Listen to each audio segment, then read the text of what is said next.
Hello everyone and welcome back. This is Veteran Mountain Man coming to you today on Regulatory Tuesday.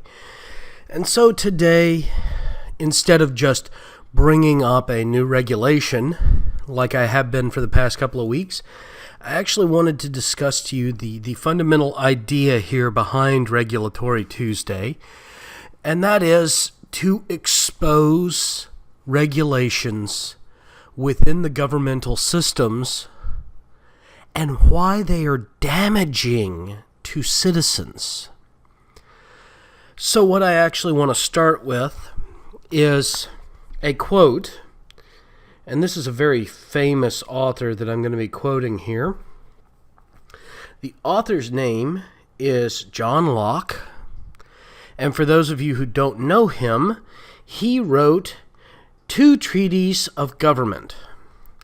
And Locke was actually a very inspirational political philosophist who helped inspire the modern concept of republics and democracies that are currently in use in a lot of the Western world. Particularly because his first treatise denounced monarchy. Because the moral discussion of monarchic government dictated from a God-given mandate to Adam. And Locke specifically tore this argument apart in his first treatise.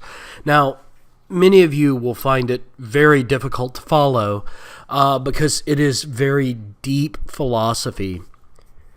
And I'm not going to deter you from trying to read it. It's actually a very good read if you have the time, the mindset, and the inclination.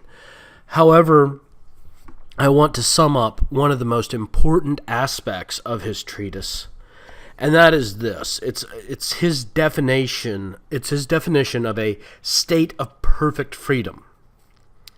So, to understand political right and to derive it from its origins, we must consider what state all men are naturally in.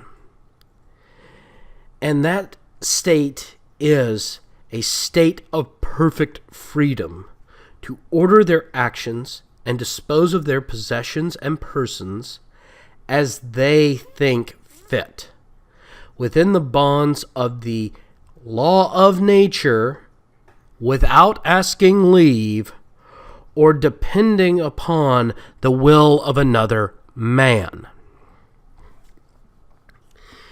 He also goes on to state that this is a state of true equality.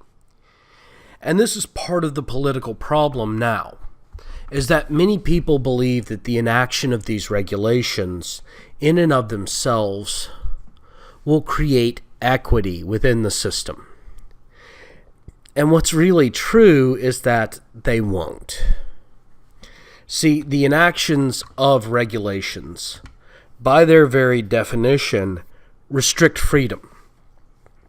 They force you to seek permission of someone else, whether that be a politician or a bureaucrat in a government.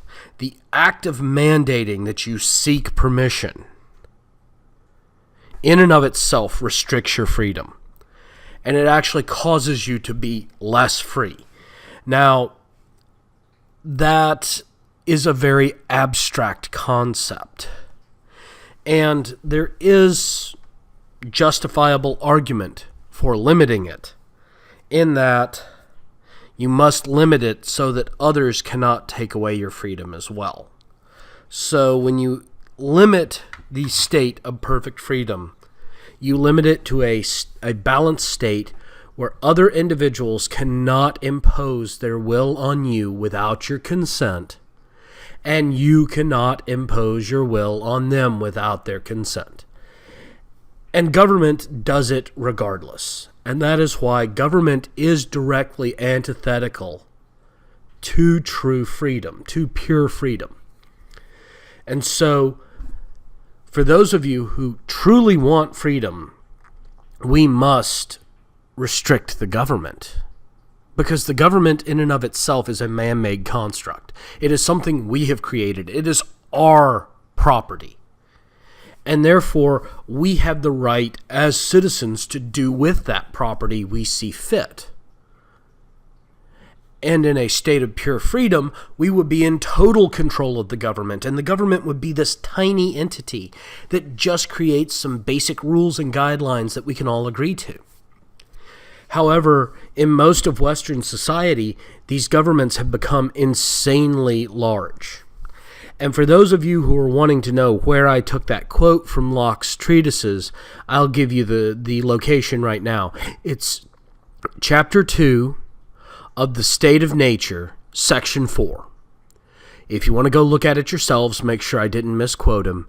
That is where it is. I'm going to leave a link down below in the description for you to access a copy from Amazon.com on digital format. It's actually quite inexpensive. There's probably a few copies of his treatises bouncing around the internet as well, just like there is on much of the political philosophy out there. If you don't want to spend the couple of pennies it's going to cost you to buy Locke's treatise on your Kindle format, you can go look at it online. I will see if maybe I can attach a link down below. I may or may not. It's going to depend on how much time I have from doing this recording. However, this is what I wanted you to get at. This is the meat and potatoes of the idea of Regulatory Tuesday. So for those of you who are following me because of Regulatory Tuesday, please, please, please give me feedback. Recommend a regulation you'd like me to look at, talk about, or deconstruct. I would love to see what you guys are fighting with and what you feel is important in the regulation sense and why it needs to be brought forward and presented to the public as to what it's actually doing. Now, next week, I'm going to be covering some of the regulations for building new housing in the city of Portland, which is the largest metropolitan area near me, and we will discuss why they have gone insane and what additional restrictions they are looking at passing. Well, thank you all again for joining me. If you are following me on this on YouTube, please like and subscribe down below. If you want to leave a comment and give me some information, please leave your comment. I will read them. I read all of them, I promise. If you are on VidMe, please go ahead and upvote and follow. If you'd once again want to leave a comment, please leave a comment. If you want to help support what I'm doing, come on over to patreon.com/Veteran Mountain Man. That's VETERAN MOUNTIANMAN. And you can become a Mountain Man supporter and get paid content that you don't get anywhere else.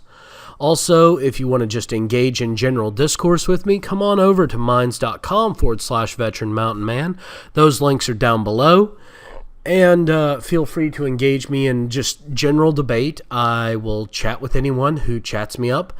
I do work very restricted schedules, so it might take me a couple of days to get to you, but I will respond. Thank you all again, and have yourselves a great day.